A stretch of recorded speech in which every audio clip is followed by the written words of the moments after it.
everyone, and welcome back to my YouTube channel, where today I'm going to be showing you how I made these really beautiful, dreamy, kind of vaporwave-esque dice. This style is a combination of my classic cloud technique and iridescent fiber, also known as Angelina fiber, and I just love the effect that it gives. So all of that being said, let's make some dice. Starting with setting up our molds. We need to put our fiber into our molds before we pour. These fibers I got from Wonderland Fiber. I also get some from OOAK Artist Emporium. I'll link them both below. I'm going to be making a mix of 3 different fiber colors here, starting with a holographic silver and then just popping it into this cup to leave it to the side. Then I'm also using this really beautiful blue color that goes essentially clear in resin, but gives a super unique blue reflect. It is gorgeous.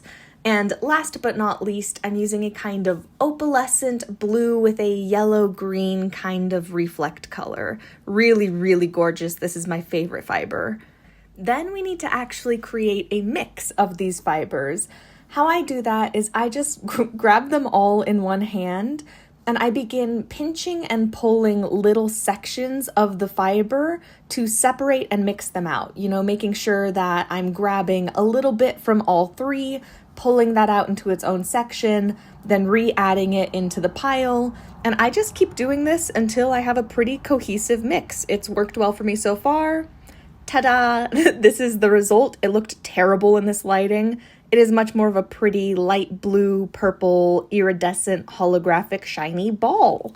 Anyway, that is precisely what we need to start putting this fiber into our molds. So it is mold setup time.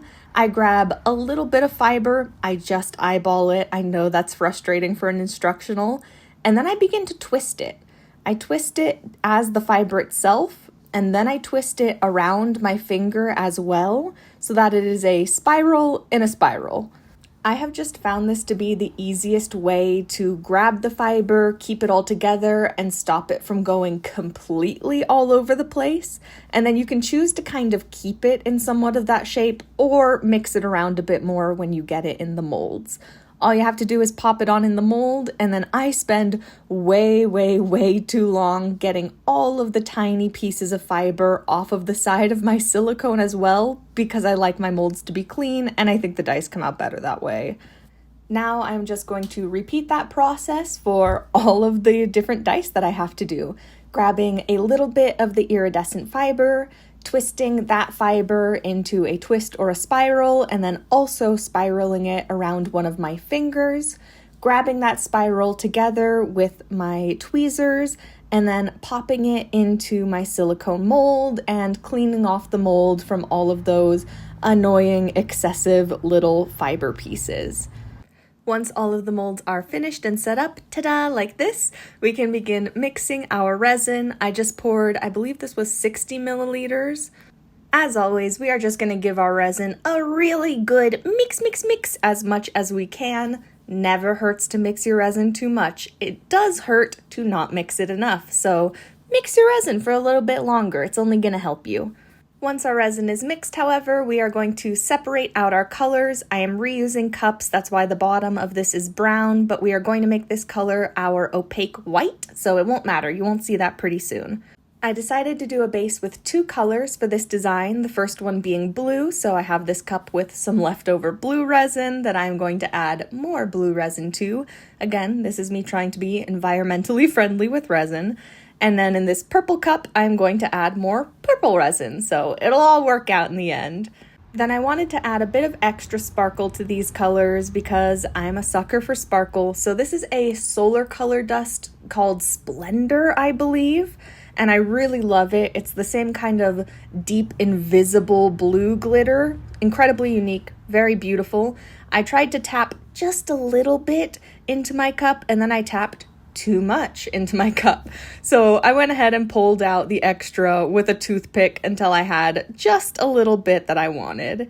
After removing the excess glitter, it is time to color. So I started with this color Lake from Pixis, and I wanted to add a little bit at a time, keeping the colors pretty light. I always worry about going too dark. Much easier to add more ink kind of impossible to take ink out of the already mixed resin. So I started with 2 little drops and mixed it, then realized that the tone wasn't quite where I wanted it to be, so I went in with this color Cobalt.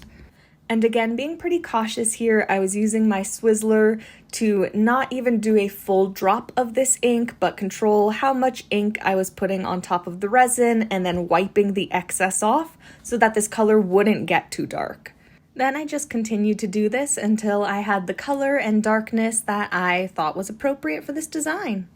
Then once I was finished with the blue, it was time to move on to the purple color. For this one, I'm using this really beautiful Lilac Pixis alcohol ink. This does look blue when you mix it. It will cure purple, and it's just a gorgeous, gorgeous light purple. I'm pairing that with a Chromatic Castle glitter that, unfortunately, I've mixed all of my caps up, and I don't actually know what the name of this glitter is. I'm sorry, but it's from Chromatic Castle. Then once I have both of those in the resin, it is just a matter of mixing it together and repeating the process. So I thought that this could be a bit darker, especially knowing how light this color of alcohol ink tends to be. So I just added a couple more drops, mixed it again, and repeated until I was happy with the tone.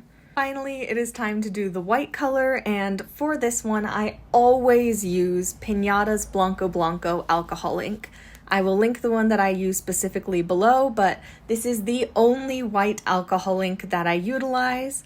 I think it's just the best. So I pour that into my resin, then mix, and using my heat gun, I degas all of those surface bubbles at the top of each of my resin cups.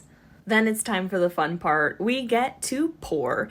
I decided to start with my purple and just alternate colors. So I'm pouring just a little bit of purple onto basically the tops of these molds because of the fiber. It will take a little bit of time, just like a minute or so, for the resin to sink all the way down and through that fiber. And this is a style that can be more susceptible to air bubbles, surface bubbles, things getting caught in the dice because of the way that this fiber acts. So until my molds are about 2/3 of the way full, I'm just going to rinse and repeat, pouring some purple and then some blue and then some purple and then some blue. Once my molds are filled, I then slice the tip of a pipette to make it an angle, and this is what we're going to use for our opaque white clouds. Stick that in the white resin and give it some time to pull all the way up into the pipette, and then we are going to use this pipette and stick it all the way down to the bottom of a mold. This is pretty important. And at the bottom of that mold, you are going to start squeezing as you pull up and swirl around throughout the mold. If you're ever having trouble doing clouds this way, one, if you're not using Pinata Blanco Blanco, it could be your pigment, but two, if part of your trouble is that the clouds aren't being dispersed well, go slowly with this. Go all the way down to the bottom of your mold, start squeezing, watch the level of resin in your pipette, make sure you are actually squeezing resin out, and then begin to slowly pull and swirl and twist your pipette around in the mold. The fiber might make this a little trickier here. You do kind of just have to get used to the fact that you'll be pulling it around a bit, and that's good. You want the white to disperse throughout that iridescent fiber for a nice look. But beyond that, it is just rinse and repeat of my cloud technique, swirling it in there, and then we are going to top our molds off with any of that excess translucent resin that we have left, degas them, and pop our lids on. I also spend a bit of time removing the excess resin from the top of my mold, but if you're using something like a cap mold instead, you probably don't need to.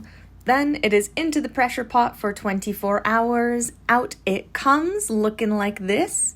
And I guess you all have already seen the results from the very beginning of the video, but for me, that means it is time to start demolding, getting all of this excess flashing and resin off of my molds, and then I get to see what the dice look like for the very first time. Always nerve-wracking, always exciting.